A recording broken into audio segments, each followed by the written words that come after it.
Glória a Deus. Cumprimento a todos na paz do Senhor Jesus. Glória a Deus. Estamos felizes porque estamos na casa de Deus, né? Para meditar na sua santa palavra. E hoje nós vamos dar continuidade ao estudo que fizemos na terça-feira passada. Glória a Deus. Vocês aprenderam alguma coisa na terça-feira passada? Aprenderam? Quem aprendeu alguma coisa aí? Pelo menos 1%, né? Glória a Deus. Mas é assim mesmo, a pessoa, o importante é ela que tem que ouvir e ler. Porque aí, talvez ela possa não lembrar de tudo que foi dito, mas futuramente ela vai precisar daquilo, e aquilo que ela ouviu vai contribuir para ela poder aprender mais outras coisas, não é verdade? Glória a Deus. Se a gente estudando, se a gente ouvindo o ensinamento, já muitas vezes a pessoa já não guarda muita coisa, e se não ouvir, né? E se não guardar, pior fica, né? Glória a Deus. Glória a Jesus. Diga, Senhor Jesus, mais uma vez, estou aqui para aprender da Tua palavra, porque nós cremos na Tua palavra e necessitamos da Tua palavra. Amém. Nós paramos aqui, nós falamos sobre a natureza da salvação, né? Sobre os 3 aspectos da salvação. Na terça-feira passada nós falamos sobre justificação, regeneração e santificação. Não é verdade? Nós falamos sobre esses 3 aspectos da salvação. E a salvação, ela depende desses 3 atos, né? A salvação, ela depende da pessoa experimentar esses 3 atos.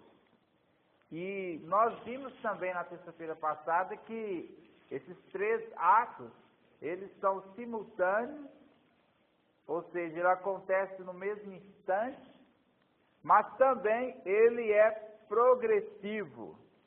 Ou seja, a pessoa ela é santificada, justificada e regenerada simultaneamente, mas ao mesmo tempo ela vive no processo de santificação, a cada dia regenerando e sendo justificada, porque ela pode cometer atos de pecados isolados, né, atos isolados de pecado, e ela precisa ser justificada, glória a Deus, através do sangue, do sacrifício de Jesus Cristo.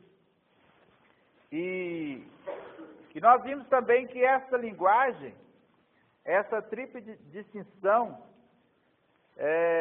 regeneração, justificação e santificação, regula a linguagem do Novo Testamento em seus mínimos detalhes. E hoje nós vamos aqui falar sobre, em relação à justificação, que é a letra A. Em relação à justificação, Deus é o juiz e Cristo é o advogado. Você que não veio na terça-feira passada, você perdeu essa primeira parte, que nós estamos falando acerca do processo da salvação. Mas hoje nós estamos vendo que Deus é o juiz e Cristo é o advogado em relação à justificação. Nós vamos falar em relação à justificação, em relação à nova vida em Cristo, em relação à vida santificada, e aí prossegue. Em relação à justificação, Deus é o juiz e Cristo é o advogado. O pecado é a transgressão da lei. O pecado é a transgressão da lei. Quando a pessoa pratica algum ato que é proibido pela lei, ela está cometendo uma transgressão, ela está transgredindo os mandamentos da lei. E é um pecado por comissão, a pessoa comete o pecado. Agora, por omissão, é aquilo que Deus quer que a gente faça e muitas das vezes a gente não faz. Aí já é um pecado por omissão, nós estamos omitindo de fazer aquilo que Deus quer que a gente faça. É pecado também, porque muitas das vezes a gente só fica com aquela lista de não faça, né? Não faça isso, não faça aquilo, não faça aquilo outro, mas nós temos que olhar também a lista do faça, né? Colocar o verbo no imperativo também. Não só no imperativo negativo, né? Não faça. Então, faça também, né? A palavra de Deus fala, faça isso, faça aquilo outro. E quando a gente não faz, nós estamos cometendo o pecado por omissão. Glória a Deus. O pecado é a transgressão da lei. A expiação é a satisfação dessa lei. Ou seja, a pessoa, a humanidade, cometeu o pecado. Deus, ele é o juiz, né? Cristo é o advogado. Ele que advoga a nossa causa. A expiação é a satisfação da lei, ou seja, a lei exige a punição para aquele que a transgrediu. Mas, na lei de Deus, se houver a expiação, a lei foi satisfeita, ou seja, através de um ato expiatório, a lei, a exigência dela é cumprida, porque a lei exige a punição. Pecou, transgrediu, desobedeceu os mandamentos da lei, tem que ser punido. Porém, a expiação, ela satisfaz a lei, a exigência da lei. O arrependimento é a convicção, né? O arrependimento é a convicção. Nós estamos vendo aqui os termos em relação à justificação. Nós vimos que Deus é o juiz, Cristo é o advogado, o pecado é a transgressão da lei, a expiação é a satisfação da lei, o arrependimento é a convicção. Ou seja, a pessoa, ela tem convicção de que realmente ela desobedeceu aos mandamentos da lei, a lei de Deus. Aí ela está convicta e ela quer abandonar aquele pecado, é o arrependimento. Aceitação traz perdão ou remissão dos pecados. Ou seja, Jesus, ele fez o seu sacrifício como um ato de expiação, né? E quando a pessoa aceita que ela é pecadora, ela tem convicção de que é pecadora, e ela aceita que Jesus morreu no seu lugar, pagando pelos seus pecados, traz remissão dos pecados. Ou seja, tudo que ela fez de errado, a sua dívida diante do juiz, é quitada por ela ter convicção de que pecou e arrependeu, né? Ela quer abandonar o pecado, ela quer mudar de vida, então ela aceita que ela é pecadora e que Jesus morreu no seu lugar. pagando pelo seu pecado. Quando ela aceita isso, ela é remissa, ela traz a remissão dos seus pecados, ela é perdoada dos seus pecados. Quem está entendendo, diga amém. O Espírito Santo testifica do perdão. Quando acontece isso, a pessoa arrepende, ela tem convicção de que pecou, e ela se entristece porque pecou, e ela quer mudar de vida, e ela aceita que Jesus realmente pagou o preço pelo seu pecado. Aí, como diz lá em Provérbios 28:13, que quem encobre o seu pecado nunca vai prosperar, mas a pessoa que confessa a Deus e abandona o pecado, ela alcança misericórdia, né? Foi para isso que Jesus veio, foi para pagar a nossa dívida para com a lei. Glória a Deus. Quando a pessoa ela aceita esse processo através da palavra, do que está escrito na palavra, como está escrito lá em 1 João, primeira epístola de João, capítulo 1, verso 6, até o capítulo 2, verso 1 e 2, fala que quando a pessoa confessa a Deus o seu pecado, né, que ela arrepende do seu pecado, Deus, ele é fiel e justo para nos purificar de toda injustiça, de todo pecado, né?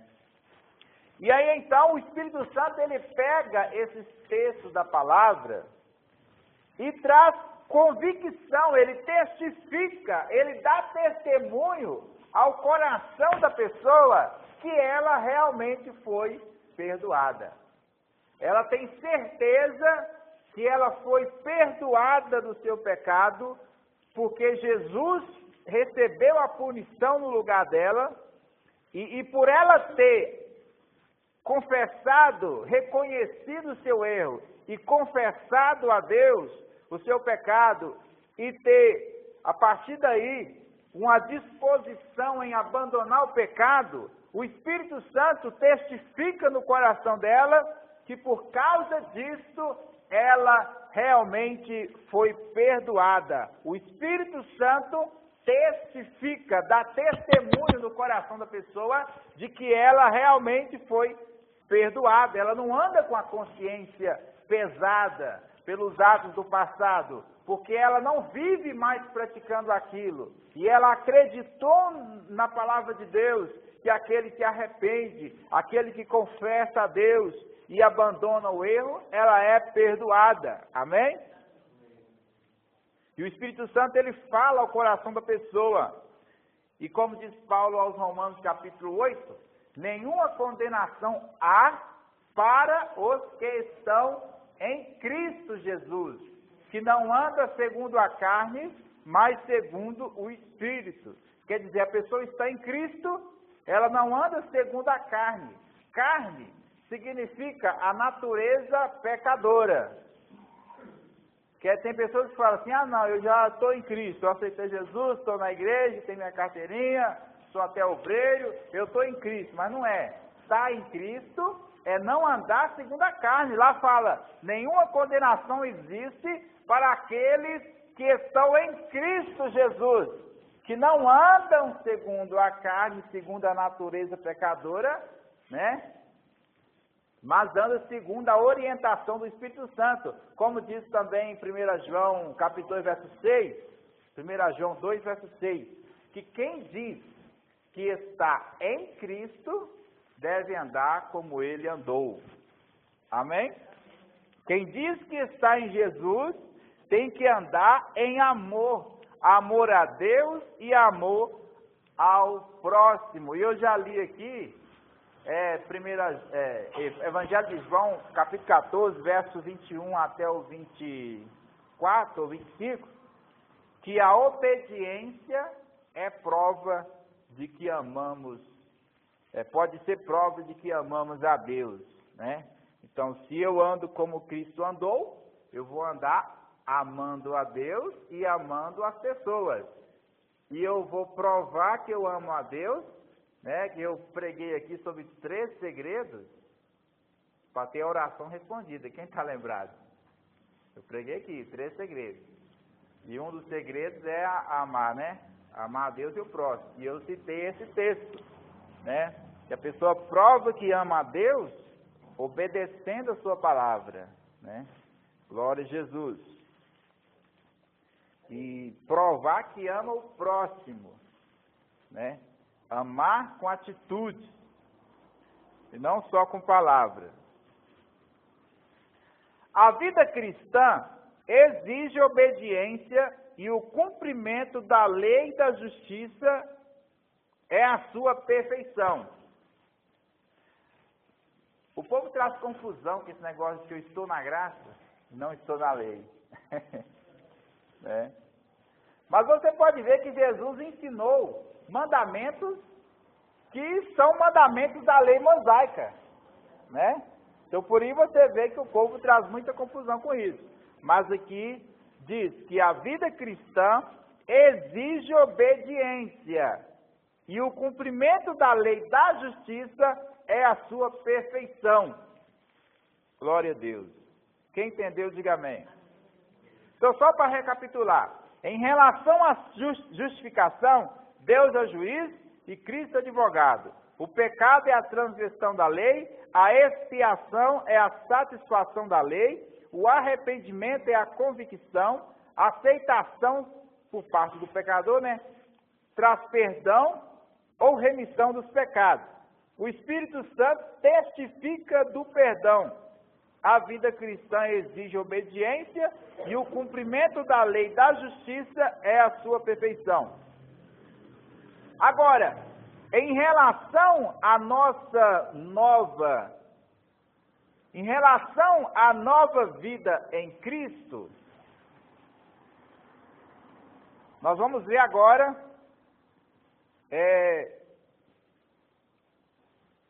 em relação à nova vida em Cristo.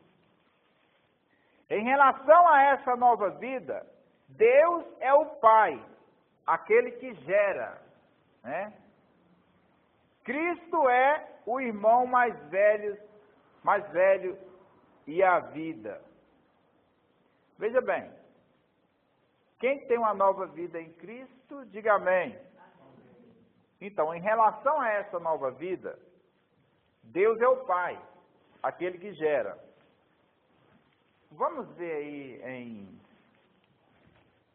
Tiago, capítulo 1.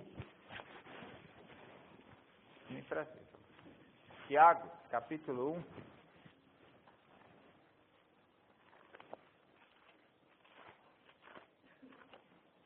Tiago,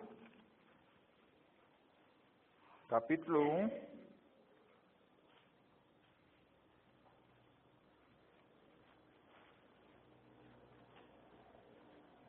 Glória a Deus.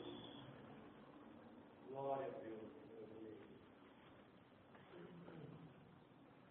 Glória a Jesus. E verso 18. Fala assim: e a sua vontade, segundo a sua vontade, Ele, Deus, nos gerou pela palavra da verdade, para que fôssemos como primícias das suas criaturas. Então nós estamos vendo aqui que em relação a essa nova vida que temos em Cristo, Deus é o Pai, aquele que gera. Mas aqui em Tiago nós estamos vendo como é que Deus gera a pessoa que aceita a Jesus. Como é que Deus faz para gerar uma nova criatura? Deus é o Pai, aquele que gera uma nova vida.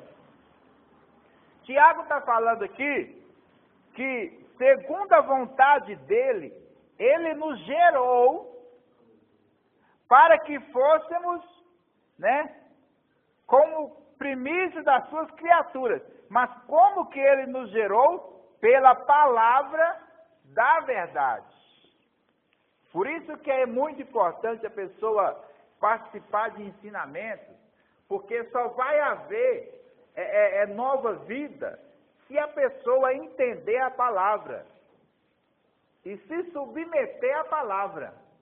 Quando ela faz isso, por isso que você vê muitas pessoas velhas de igrejas, mas ela não dá testemunho de um cristão. Por quê? Porque ela apenas faz parte da igreja, mas ela nunca passou pelo processo do novo nascimento, que envolve a pessoa ouvir, entender a palavra e se submeter à palavra. Quando a pessoa ouve a palavra, entende a palavra de Deus e se submete à palavra, tem a disposição em se submeter à palavra, o Espírito Santo ajuda essa pessoa e usa a palavra que ela ouviu e entendeu para gerar uma nova vida, levar aquela pessoa a ser uma nova pessoa. Amém? Glória a Deus. Então, o que acontece? No verso 21 de Tiago 1, diz para nós rejeitar a imundícia e o acúmulo de malícia, e receber com mansidão a palavra em vós enxertada, a qual pode salvar a vossa alma. Né? Então é assim que Deus ele é o Pai, e Ele gera essa nova vida em Cristo, mas Ele gera quando nós rejeitamos a malícia, rejeitamos o pecado e recebemos a palavra, os ensinamentos em nós enxertada. Aí essa palavra, ela salva a nossa alma. Eu me lembrei aqui de Timóteo 4, de verso 16, vamos ler o 15. Fala assim, 1 Timóteo 4, 15, 16. Medita essas coisas, ocupa-te nelas, para que o teu aproveitamento seja manifesto a todos. Tem cuidado de ti mesmo e da doutrina. Paulo está falando para Timóteo cuidar dele, porque não adiantava ele ficar cuidando dos outros e não cuidar dele. Então ele tinha que ter cuidado dele e da doutrina. Persevera nestas coisas, porque fazendo isto, te salvarás, tanto a ti mesmo, como aos que te ouvem. Amém? É tremendo isso aqui. A pessoa perseverar em ler, exortar e ensinar, né? E ter cuidado da pessoa e da doutrina. Perseverar nessas coisas, porque fazendo isto, te salvarás tanto a ti mesmo, quanto aos que te ouvem. É muito importante, porque a pessoa, o pregador, o mestre, vai permanecer salvo e vai salvar as pessoas que estão ouvindo ele. Pode falar. Doutrina, a pessoa confunde muito as doutrinas. Eu gosto da doutrina,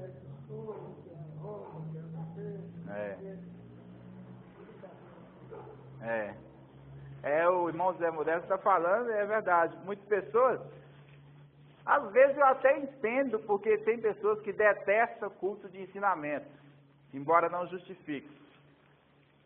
Há pessoas que, porque muitas das vezes,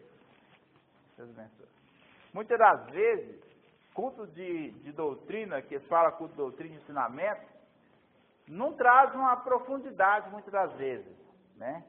Aí a pessoa acaba desanimando, igual o irmão está falando ali, que às vezes vai falar só de cabelo, de roupa, né? Disso, daquilo outro, mas não traz uma explicação. Por exemplo, esse estudo que nós estamos tendo aqui, ele é um dos temas fundamentais do cristianismo. O processo da salvação, como é que a salvação que Jesus comprou com o seu sacrifício para a humanidade, como é que ela se faz real na vida do pecador, né? Porque Jesus morreu para salvar, mas nem todos vão ser salvos, né? Porque existe um processo da salvação. E esse estudo aqui, ele traz qual é o processo da salvação, né? Quando você vai arrumar um emprego, tem todo um processo para você chegar àquele emprego. E assim também é a salvação. A salvação é de graça, mas ela exige um processo que a pessoa tem que passar por ele. Glória a Deus. E esse processo envolve a justificação, santificação e regeneração. Sem essas três coisas não tem salvação. Né?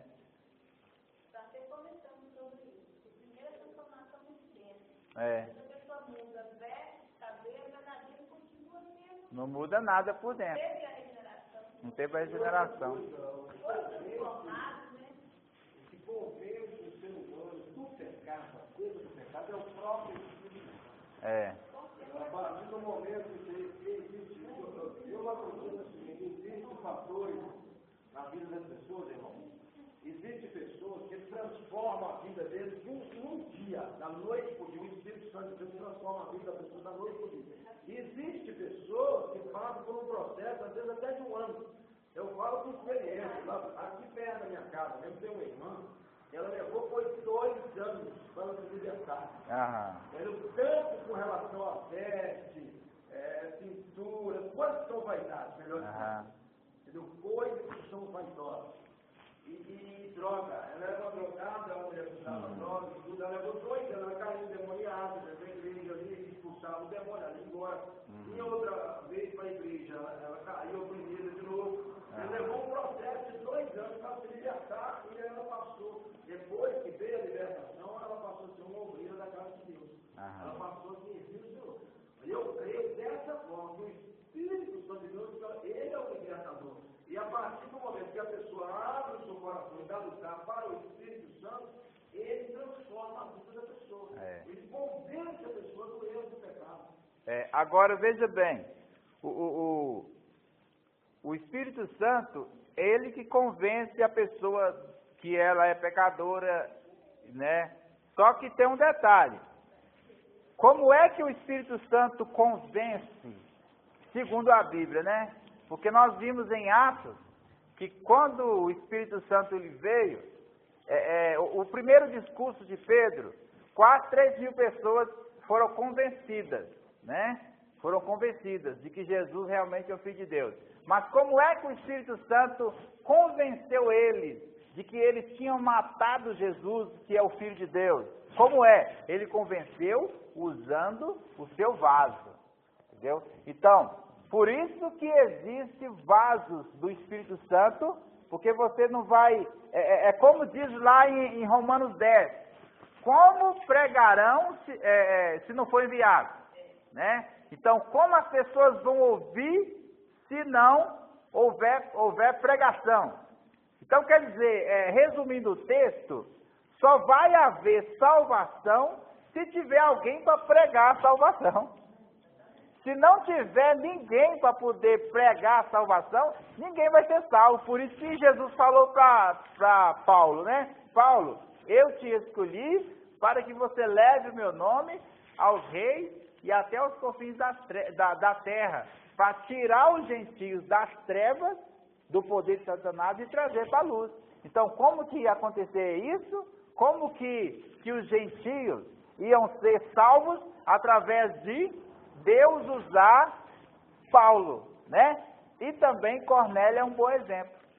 Foi por isso que ele falou, quando ele estava com os apóstolos, eu vou para o Pai. Eu preparar o lugar para que outros sejam Deus, sejam vós, também comigo. E aí o que ele falou?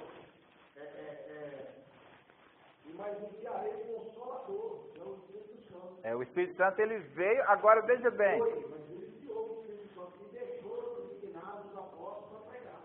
Ele preparou os 12 apóstolos para pregar, né? Para continuidade na obra. Por isso que todo mundo pregar o Evangelho. É verdade. Agora, igual por exemplo, a salvação, ela veio para a casa de Cornélio. Mas como veio? Através de Pedro. Então você não vai ver na Bíblia Deus fazendo nada aqui no mundo sem usar alguém. Ele sempre vai usar alguém, né? Para convencer o pecador. O Espírito Santo, ele não chega para a pessoa pessoalmente e convence, não. Ele usa alguém.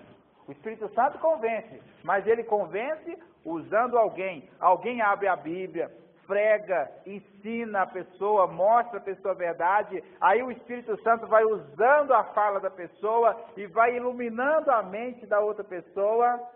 É como disse lá o eunuco, né? Como é que eu vou entender se ninguém me ensinar?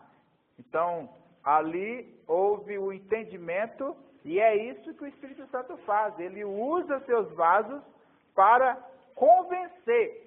Agora, o processo, como se diz, né? Quando a pessoa aceita Jesus e arrepende dos seus pecados, essas três, justificação, regeneração e santificação, acontece naquele momento. Porém, né, a prova disso é que o ladrão ao lado da cruz, ele foi salvo ali nos últimos momentos. Se ele não tivesse sido justificado, regenerado e santificado, ele não ia entrar no paraíso, porque lá não entra coisa imunda, né, como diz Apocalipse. Então o ladrão, com aqueles últimos instantes ali, ele foi santificado, regenerado e justificado, porque Jesus falou, hoje estará comigo no paraíso.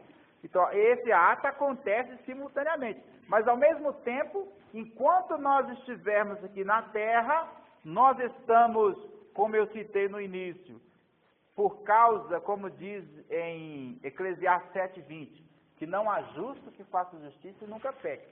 Então é possível o cristão cometer isolados atos pecaminosos. Então, nesse momento que caiu em tentação, ele corre para Cristo, para Deus, né? Para Cristo, e aí Cristo é o advogado, então ele novamente é justificado naquele momento, daquele ato que ele cometeu. Então nós, a cada dia, nós somos justificados, quer dizer, um ato progressivo.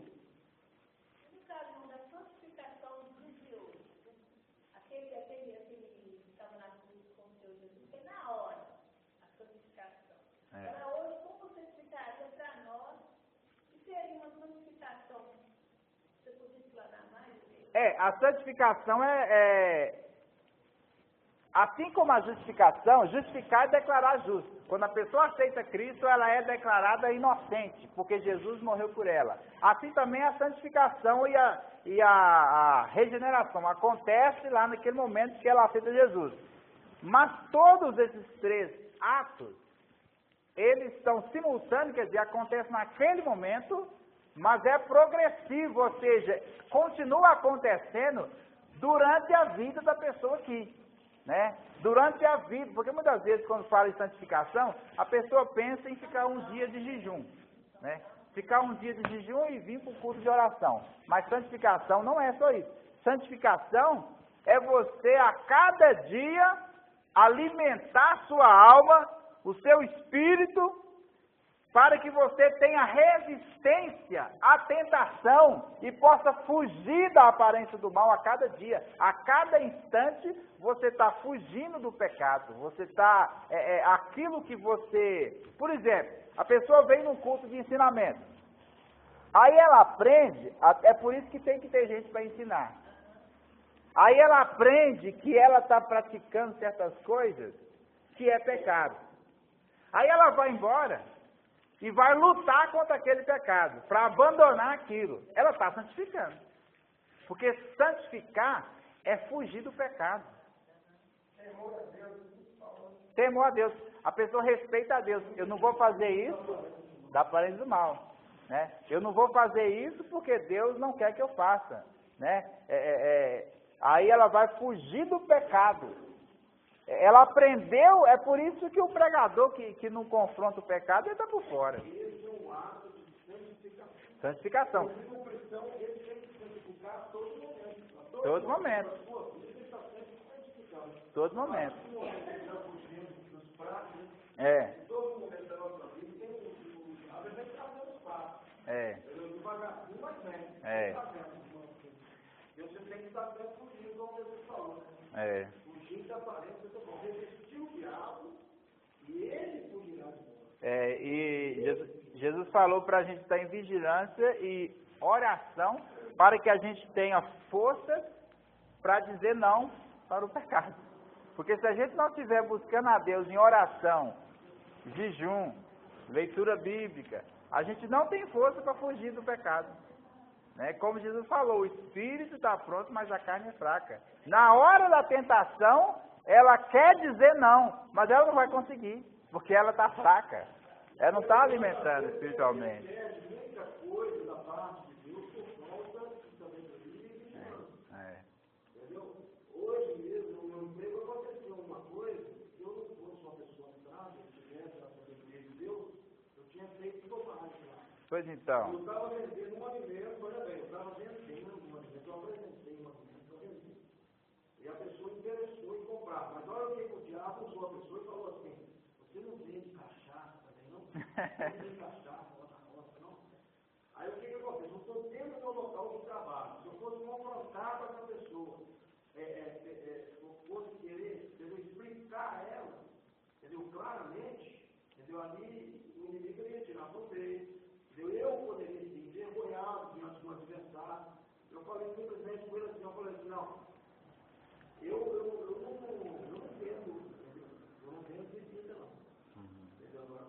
Foi coisa rápida, não tem o assunto, não sabe? Tem que usar a sabedoria, né? Eu falei assim, não, depois amanhã eu vejo isso para você. Eu falei com ele assim, e onde eu estava, me transita tanta gente. Só Deus tem misericórdia, né? Explicar claramente para a pessoa. Acaba caindo na cilada do inimigo. Ele, como você acha que Deus, você tem coisa, ninguém vai vender bebida. Não pode, né? Ele destrói sua vida. Você pega e vai vender para a pessoa pensando só no dinheiro. Aí já complica, né? Por isso que a pessoa, o cristão, não pode abrir um boteco, não pode abrir um comércio que nem bebida. É verdade. Você vai dar a palavra de salvação para a pessoa e depois você vai vender o veneno para a pessoa. Aí não compensa, né? Então, veja bem. Em relação à nova vida, Deus é o Pai, aquele que gera, e Ele gera através da palavra. Né? E Cristo é o irmão mais velho e a vida. Está vendo aqui que está falando que Cristo é o irmão mais velho e a vida? Por que que Ele é a vida? Porque Ele é a palavra. Né? Como é que Deus gera a nova vida? Usando a palavra. Quando a pessoa ouve a palavra, né? Ela coloca a palavra no seu coração, ela vive a palavra, aí Cristo está nela. Né? Cristo está nela através da palavra. Né? Aí ela passa a aparecer cada vez mais com Cristo, por causa da sua vida. Né? O pecado é obstinação, e é a escolha da própria vontade em lugar da vontade do chefe da família. Deus é o chefe da família. E quando a gente decide cometer um ato que é contra os mandamentos de Deus, nós estamos escolhendo fazer a nossa vontade ao invés de fazer a vontade de Deus. Né? Porque ser cristão não quer dizer que acabou a vontade de pecar. Né? Porque se fosse assim, não precisava de resistir à tentação. Né? Ser cristão, o cristão ele tem lutas, né? Ele tem que escolher entre a sua vontade e a vontade de Deus, né? Ser cristão é mortificar os nossos desejos que são pecados a cada dia, né? Glória a Deus. Então, a expiação é reconciliação, né? Jesus, ele morreu, pagou o preço para nos reconciliar com Deus. Né? Renovação de vida é regeneração, é ser nascido de novo. Né? Renovação de vida é regeneração, é ser nascido de novo. A vida cristã significa a crucificação e mortificação da velha natureza, a qual se opõe ao aparecimento da nova natureza. E a perfeição desta nova vida é o reflexo perfeito da imagem de Cristo, o unigênito Filho de Deus.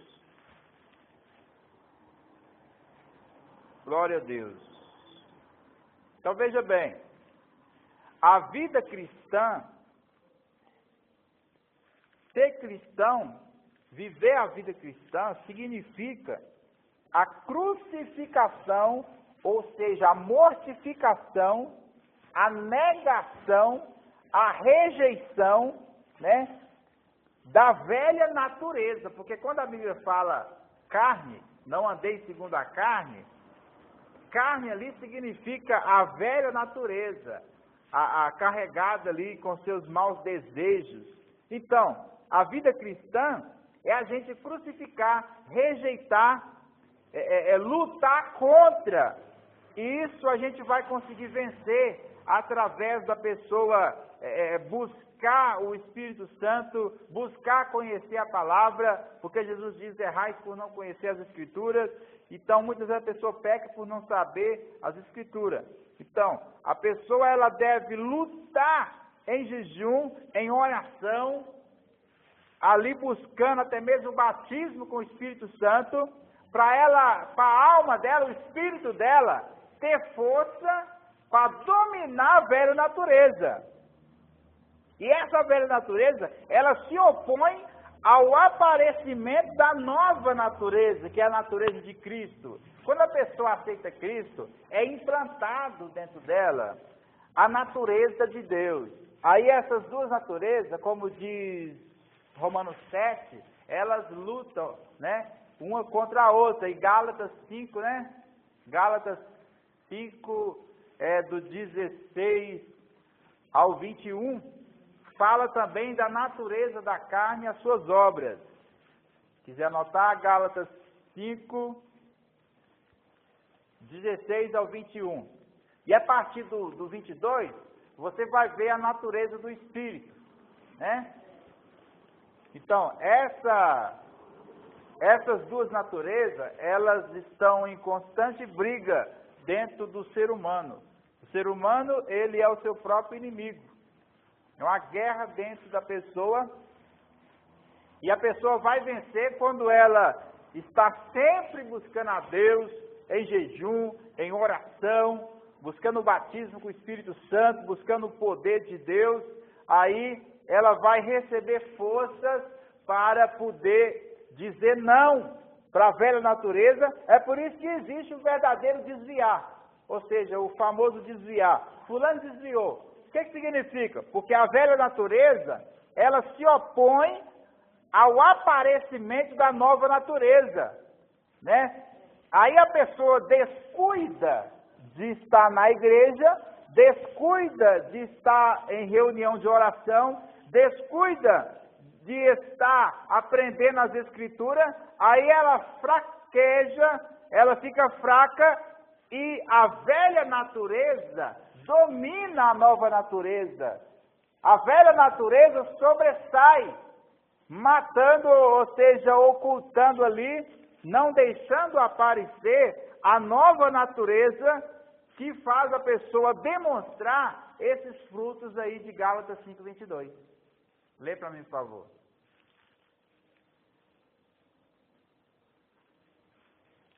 Gálatas 5:22. Mas o fruto do Espírito é amor, alegria, paz, longanimidade, benignidade, bondade, fidelidade, mansidão, domínio próprio. Contra essas coisas não há lei. E a inscrição com Cristo Jesus crucificar a carne, com as suas paixões e corpo.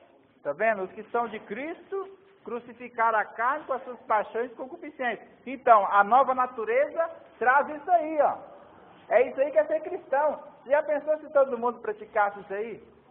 Do capítulo 5, verso 22, né? É o fruto do Espírito. Aí não está os frutos no plural, está no singular. Porque é um fruto com vários gomos, né? Fruto do Espírito. Né? Então, através da pessoa alimentar do alimento espiritual, ela vai conseguir produzir esses frutos aí. Pode falar, irmão. Tem mães que não desenham isso para ele. Mas não consigo, muitas vezes vem a tentação, vem a carne, eu não consigo. De repente eu peço. Como é que eu faço? Aí eu sou para ela assim, ó. Aquele que você mais alimentar, aquele que você alimentar mais, esse que vai vencer. Se alimentar mais a carne, ela vai te vencer. Mas se alimentar mais o espírito, você vai vencer a carne. Então a questão é alimentar, né? Alimentar. Agora, veja bem, hoje é um dos melhores dias da semana, porque alimento, ele vem da palavra, né? Então quer dizer que hoje era dia de estar muita gente mesmo aqui, muito mais do que tem, né? Para poder alimentar, né? Irmãos, há muita coisa que tem que ser corrigida na igreja, se quiser ver mudança. Se não quiser ver mudança, não vai corrigir não. Mas existe muita coisa que tem que ser corrigida na igreja para haver mudança. Por exemplo, na cabeça de muitos crentes, eu não estou falando aqui, mas na cabeça de muitos crentes e até de muitos dirigentes de igreja, a pessoa pensa assim, eu vou lá no culto do fulano. A pessoa vai pensando que está fazendo um favor para o fulano. Está pensando que está fazendo um favor para o pregador. Mas é ela que depende daquele pregador, né? Porque é do pregador que vai vir as coisas de Deus que ela precisa. E tem pessoas que muitas vezes falam assim, ó, vou te convidar para pregar na minha igreja. Aí ela convida e ela na cabeça dela, ela está fazendo um favor para aquele pregador. Vou te dar uma oportunidade. É como se eu estivesse capinando uma roça bem grande, aí eu falasse para o irmão assim, irmão, eu vou te dar uma oportunidade, viu? Vou te dar uma enxada e eu vou te emprestar a enxada ainda, hein? Eu vou te dar a oportunidade para me ajudar a capinar aqui, para capinar aqui, mas é só até 4 horas, viu? Não pode passar das 4, não. E eu vou deixar você levar ainda sua comida. Eu vou deixar você levar, você pode fazer essa marmita e levar. Eu vou te dar a oportunidade. Aí isso está acontecendo na igreja, né? Eu vou convidar, eu vou dar você a oportunidade de você pregar lá. E tem muitos que ainda falam, mas tem que levar uma oferta, viu? Então, assim, essas coisas trazem problemas na igreja, né? Traz problemas na igreja e problemas sérios, porque precisa muito de ter pessoas capacitadas para alimentar o povo, não com conhecimentos apenas históricos, mas conhecimentos que contribuem para a pessoa amadurecer espiritualmente, né? Amadurecer espiritualmente, né? Colocar o povo para buscar o batismo com o Espírito Santo, o conhecimento. É gostoso, irmão, buscar o conhecimento, sabe? Quando a pessoa ela vai aprendendo o conhecimento bíblico mesmo, ela passa a ver que é bom, é maravilhoso. Glória a Deus. Então, a vida cristã significa crucificação e mortificação da velha natureza, a qual se opõe ao aparecimento da nova natureza. E a perfeição desta nova vida, a vida cristã, é o reflexo perfeito da imagem de Cristo, o unigênito Filho de Deus. Por isso que a pessoa é chamada de cristã, o cristão, porque ela vai, a cada vez que ela vai aperfeiçoando, colocando a palavra em prática, ela vai, a pessoa olha para ela e vê Cristo nela. Não é verdade? Glória a Deus. Então nós vimos aqui a letra a letra A e a letra B, né? Isso. Em relação à nova vida em Cristo. Nós vimos em relação à justificação, agora em relação à vida em Cristo. E tem aqui agora em relação à vida santificada. Glória a Deus. Em relação à vida santificada. A vida cristã é uma vida dedicada ao culto e ao serviço do reino de Deus. Isso faz parte de uma vida santificada. Faz parte de uma vida santificada a dedicação ao culto e ao serviço a Deus, né? Isso faz parte de uma vida santificada. A pessoa está trabalhando para Deus, né? Ela está nos cultos, cultuando a Deus, né? Louvando a Deus. O que eu estou fazendo aqui, ensinando a palavra de Deus, isso faz parte de uma vida santificada. Em relação a essa vida santificada, Deus é o santo, Cristo é o sumo sacerdote, o pecado é a impureza, o arrependimento vem da consciência dessa impureza. Está vendo aí? O arrependimento, ele vem quando a pessoa tem consciência do seu pecado. Né? E aí, por isso que você vê pouca pessoa arrepender e aceitar Jesus. Porque muitos pregadores, eles não querem, ou não sei porquê, se não tem capacidade ou o que é, ou se tem medo, eles não querem mostrar para o povo que eles estão no pecado. Né? Porque lá no Velho Testamento está escrito, não sei se é Malaquias ou se é Oséias, que da boca do sacerdote, o povo deve buscar a lei. Então, se o sacerdote ele não tem coragem de mostrar para o povo que eles estão no erro e que precisa mudar, a pessoa nunca vai arrepender, né? Porque o arrependimento vem da consciência dessa impureza. A expiação é o sacrifício do único humano inocente que voluntariamente se ofereceu para ser o substituto, o qual se submeteu ao castigo que nós merecíamos. Você entendeu?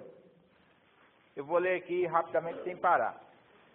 Em relação a essa vida santificada, Deus é o santo, Cristo é o sumo sacerdote. Eu disse que ia ler sem parar, mas eu tenho que parar para explicar isso aqui. O sacerdote entrava, sempre que o povo precisava, as pessoas precisavam, eles entravam no santo, lá no templo da época, para oferecer sacrifício pelo pecado daquela pessoa, do povo ali.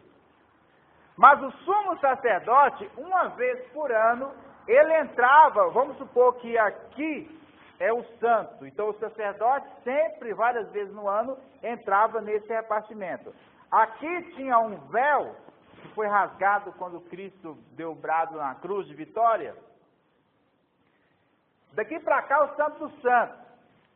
Uma vez por ano, o sumo sacerdote entrava no santo do santo com uma corda amarrada nele assim, para ficar por lá de fora. Estou chamando de corda, mas talvez é outro nome. Porque se ele tivesse em pecado, pecado todos têm, né? Mas se ele estivesse em tais pecados, só dele entrar no santo dos santos, ele ia cair e morrer. Aí por isso que tinha que ter uma corda para puxar ele. Por quê? Porque se alguém entrasse para tirar ele, ia morrer também. Porque só o sumo sacerdote podia entrar. O sumo sacerdote é além do sacerdote. Ele entrava uma vez por ano. e oferecia sacrifício pelo povo. Uma vez por ano, por quê? Porque Jesus ele viria como veio para oferecer um único sacrifício.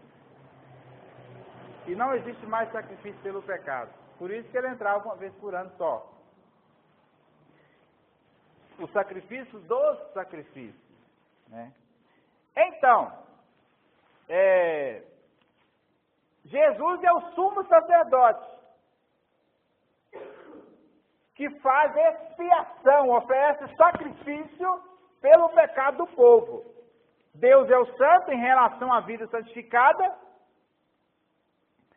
Cristo é o sumo sacerdote que ofereceu o seu sacrifício, né? O pecado é a impureza, e o sacrifício de Cristo é para remover essa impureza. O arrependimento vem quando a pessoa tem consciência de que ela pecou, é pecadora, e a expiação é o sacrifício único, o sacrifício do único humano, inocente, que é Jesus Cristo, que voluntariamente se ofereceu para ser o substituto, para substituir a humanidade, o qual se submeteu ao castigo que nós merecíamos. Se a pessoa pecadora for crucificada, o sangue dela não vai limpar ela. Amém? Então, o sangue do pecador não é aceito por Deus, nem em favor dele próprio.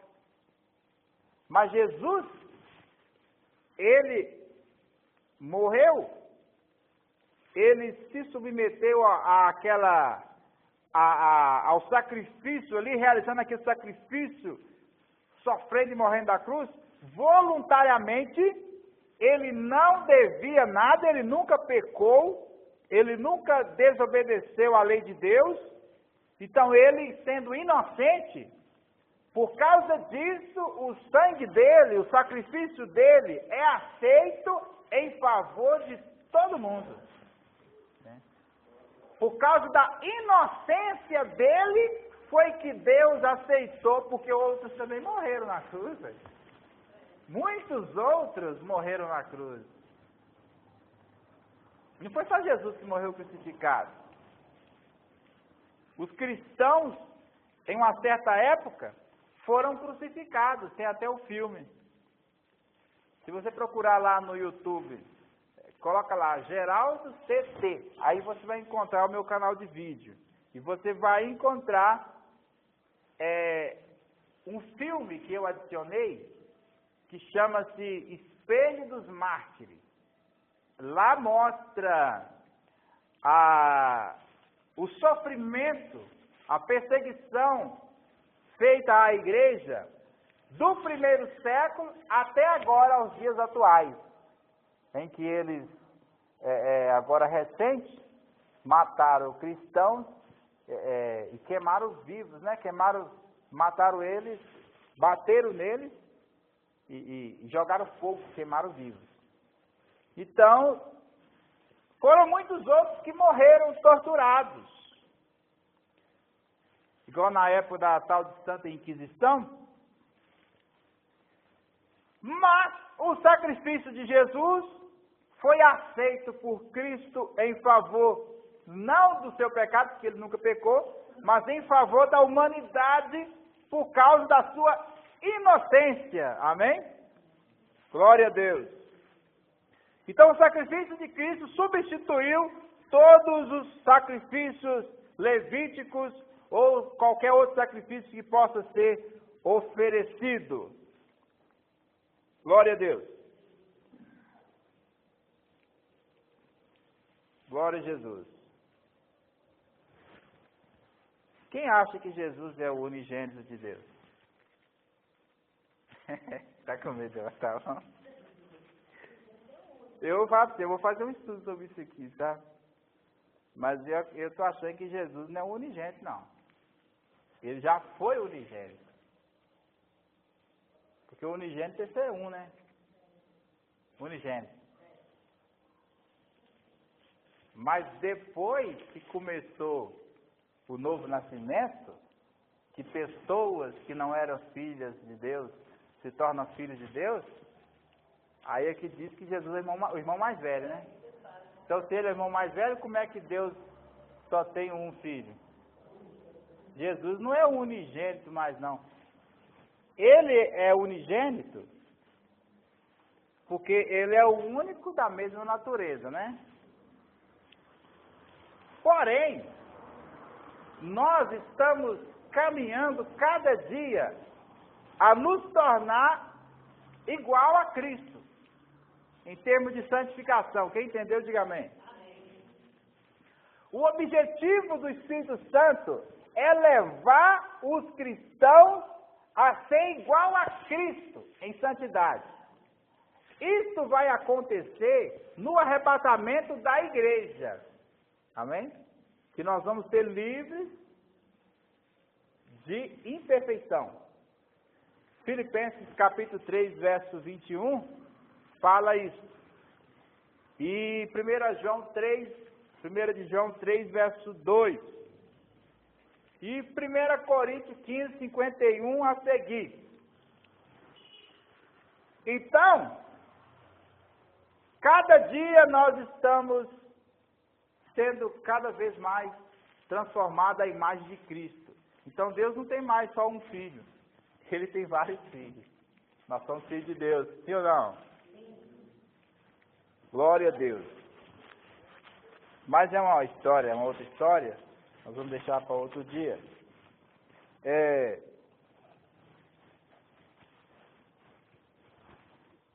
Glória a Deus. Então, em relação à vida santificada,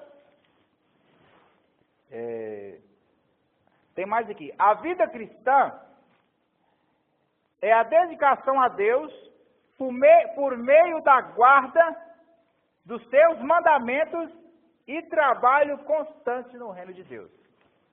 A vida cristã é uma dedicação a Deus, a pessoa se dedica a Deus, através de obedecer os mandamentos de Deus e trabalhar constantemente no reino de Deus. Amém? Isso que é a vida cristã. As 3 bênçãos da graça, relatadas na letra A, B e C, não sei se você está recordado qual que é justificação, né? A nova vida em Cristo e santificação. Essas 3 bênçãos da graça. O que é graça? É o favor não merecido de Deus, né? Nós não merecemos. Essas 3 bênçãos foram providas pela morte expiatória de Jesus Cristo. E as virtudes de sua morte são concedidas ao homem pelo Espírito Santo. As 3 bênçãos da graça, regeneração, santificação, justificação,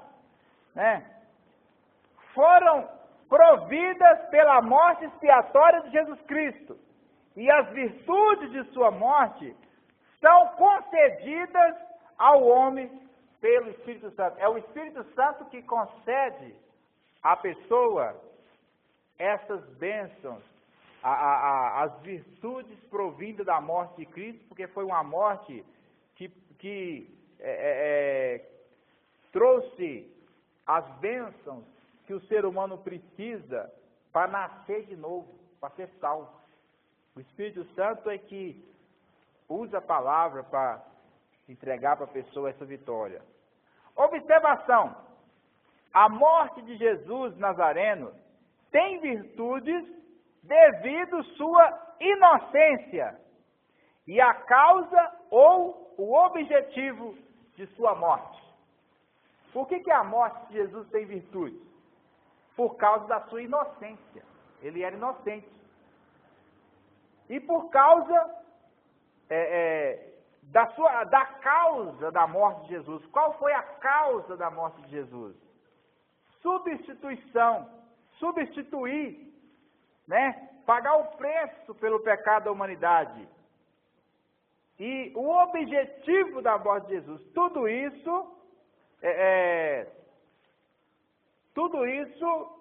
faz a morte de Jesus ter virtudes. Amém? Quanto à santificação, quanto à satisfação das exigências da lei divina, a expiação proveu o perdão e a justiça para a humanidade. Ela, a expiação, né, destruiu a barreira existente entre Deus e as pessoas e tornou possível a regeneração para todos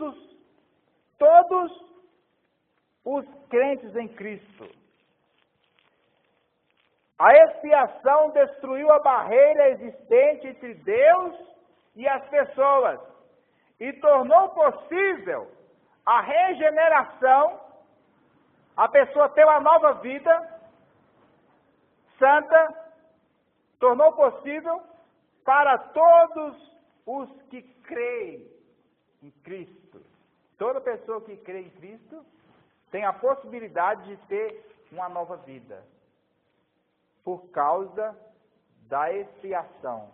Ou seja, Jesus morreu pagando pelo pecado da humanidade. É o que eu falei na terça-feira passada. Deus não desculpou o pecado. Ele só nos perdoa porque Ele castigou os nossos pecados em Cristo. O castigo que nos traz a paz estava sobre Ele. Como diz em Isaías 59, né? Não, 53, né? 53. Glória a Deus. Já estamos terminando. Observe que estas três bênçãos fluem da nossa união com Cristo. O cristão é um com Jesus Cristo, em virtude de sua morte expiatória e em virtude do seu Espírito vivificante. Nós somos um com Cristo por causa da sua morte expiatória e por causa, em virtude do Espírito Santo. O Espírito que vivifica, Espírito vivificante. Em Cristo, nós tornamos justiça de Deus, pois por Ele temos o perdão dos nossos pecados. Leia aí 2 Coríntios 5, 21. 2 Coríntios 5, 21. Aquele que não conheceu pecado, ele fez pecado por nós, para que nele fôssemos feitos justiça de Deus. Está vendo? Então, Jesus que não conheceu pecado, né? Foi feito pecado por nós, para que nele fôssemos justiça de Deus, né? Nós somos justiça de Deus.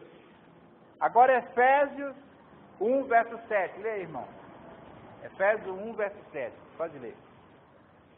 Efésios,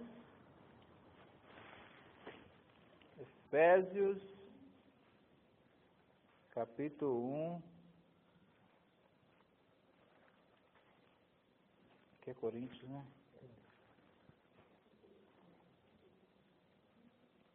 Capítulo 1, de versículo 7.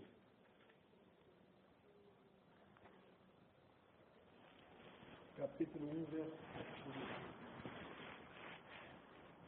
1. Em quem temos a redenção pelo seu sangue, a remissão das ofensas, segundo as riquezas da sua graça.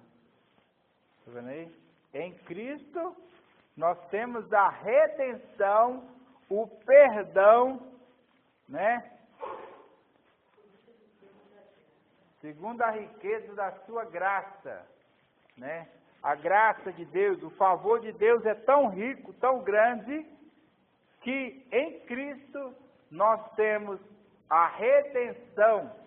O apóstolo Paulo disse que se um morreu por todos, logo todos morreram. Então nós morremos para o pecado e vivemos para Cristo. Amém? Glória a Deus.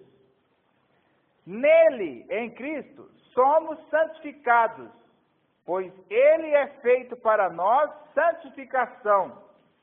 Aliás, Ele é o autor da salvação eterna. 1 Coríntios, capítulo 1, verso 2. Quem encontrar pode ler.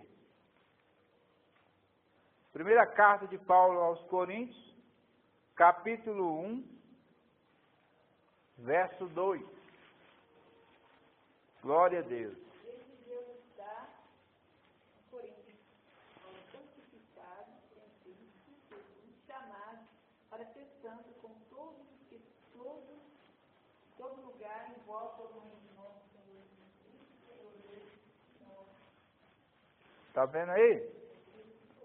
Paulo está escrevendo à igreja de Corinto. E aí o que ele está falando? Ele está falando que ele está escrevendo aos irmãos em Corinto, né? Aos santificados em Cristo. Mas você pode ver que Paulo está chamando eles de santificados em Cristo, mas Corinto era uma igreja cheia de problemas, sim ou não? No capítulo 6 aí do 1 Coríntios, você vai ver irmãos indo lá para a justiça processar o outro. Porque um fazia injustiça com o outro. Né? No capítulo 5, você vai ver pessoas que tinham relação sexual com a madrasta. Né? Então, era uma igreja cheia de dons do Espírito Santo, mas tinha problemas. E o apóstolo Paulo escreveu para essa igreja, chamando ela de santificada em Cristo. É porque a pessoa, ela é santificada, separada, porque santificar também é separar, por exemplo, vou separar essa mesa para o uso do Senhor. Ela está santificada. Então, a igreja de Deus Coríntios, a pessoa quando aceita Jesus, ela é separada para Cristo. Então ela está santificada, mas ao mesmo tempo, por ela não ser perfeita, ela está no processo de santificação. E ela cada dia vai se santificando a cada vez mais. Amém? Agora o verso 30. 1 Coríntios 1, verso 30.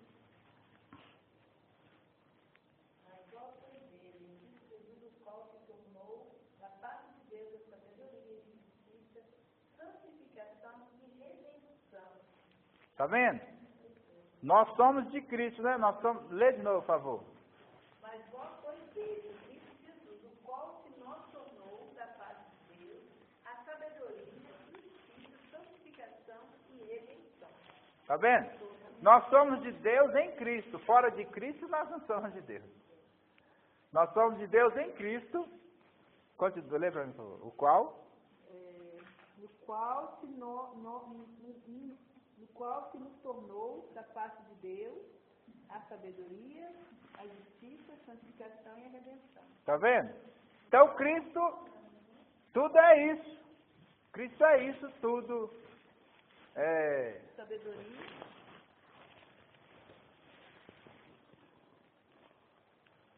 Vós sois dele em Cristo Jesus, o qual para nós foi feito por Deus sabedoria. O qual, quer dizer, Jesus foi feito para nós sabedoria, justiça e santificação e redenção. Para que, como está escrito, aquele que se gloria, glorie-se no Senhor. Então nós temos que nos alegrar no Senhor, porque Jesus, Ele é isso tudo. Ele é a nossa sabedoria, Ele é a justiça, é através dele que nós somos declarados por Deus justos, sem pecados, e somos santificados por causa de Cristo e somos redimidos, somos perdoados dos nossos pecados. Cristo pagou o preço do resgate. Cristo é isso tudo e muito mais. para nós. Amém? Glória a Deus, glória a Jesus. Glória a Deus.